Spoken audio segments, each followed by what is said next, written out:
Every time I've read a good book, it's changed my life or changed my way of thinking. So what I want to do in today's video is I want to go over the 5 top books I've read that have helped me change my way of thinking, level up my business, ultimately helped me to change my life. And the first book is Hitmakers by Derek Thompson. Now what I learned from this book was a concept called MAYA, which is most advanced yet acceptable, and also the power of familiarity in your marketing. Now as consumers, we're influenced by 2 opposing factors. The first factor is the attraction to the new, and the second factor is the resistance to the unfamiliar. And it's the combination of those 2 things that creates the formula for success, which is known as a familiar surprise. Now, something can be too familiar. It might be that you find a new song and you listen to it 100 times and it becomes so familiar that eventually you get bored of it. At the same time, something can be so new, for example, your favorite artist does a completely new genre of music and you completely hate it because it's just too new. The point is that your audience or you yourself, we enjoy to be surprised, but we want to be surprised with a feeling of familiarity and not a feeling of uncomfortableness from something being too new. And as this book says, to sell something familiar, make it surprising, but to sell something surprising, make it familiar. The second book to talk about is The Psychology of Money by Morgan Housel. A great quote from the book says, "Everything worth pursuing has less than 100% odds of succeeding, and risk is just what happens when you end up on the unfortunate side of the equation." Basically, it doesn't really matter what you do, there's always going to be a level of risk involved in whatever action you take when it comes to growing your business. But the problem we face is that a lot of the risk we come up against is very untangible. It's not something that can be easily measured. For example, let's say I invest into a stock and that 5 years later I've made basically no money from that stock. Well, it could be that, I just made a bad decision and I chose a bad stock to invest in. But it's also possible that I made a good decision and I actually had an 80% chance of succeeding, but I just got unlucky and ended up on the 20% side.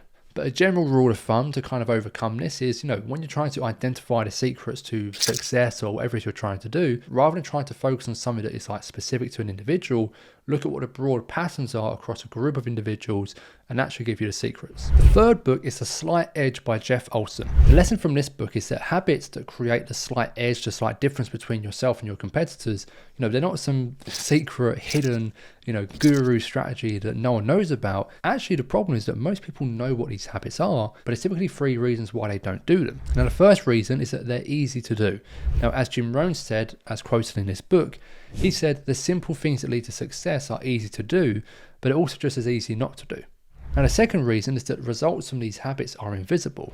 Basically, it means that the habits that create success long term don't actually look like they're having any impact in the short term. Which leads to the third reason, which is that these habits seem insignificant. And so essentially, they are things that at the time make no difference to you or your business, but when compounded over months and over years, that is what adds up to then the exponential success. Fourth book to talk about is $100 Million Offers by Alex Hormozi. If you're in business and you haven't read this book, then honestly, where have you been for the past year? I don't know. Now, the value equation is one of the best lessons I learned from this book.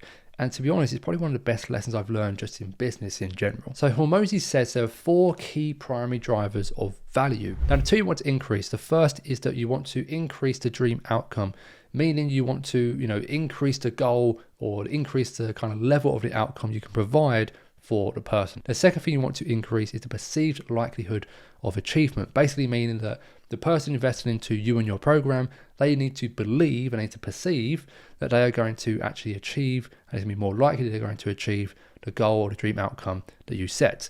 Now, the 2 things you want to decrease, the first one is the perceived time delay to success.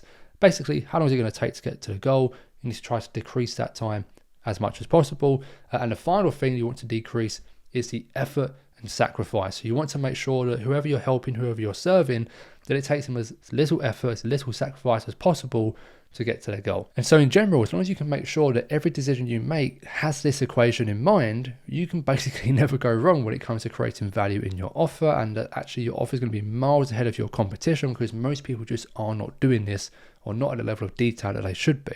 And the 5th book to talk about is The Almanac of Naval Ravikant. Now, by far, this is probably one of the most eye-opening books that I have ever read and I probably will ever read in my life. Now, one of the lessons in this book was a section that basically says, if you're evenly split on a difficult decision, then always take the more painful path in the short term. Basically, what it means is if there's 2 options ahead of you and they're both relatively equal in terms of what they actually mean, what they actually do, always pick the one that's going to create the short-term pain, because ultimately the path with the short-term pain is what leads to the long-term gain. So they are the 5 books that helped me most when it comes to building my business. We had the Almanac of Naval Ravikant, we had the Psychology of Money, we had Hitmakers, we had The Slight Edge, and we also had $100 Million Offers by Alex Hormozi. So I highly recommend you go and buy and read all of these books because they truly changed my way of thinking. They truly changed my life and my business for that matter.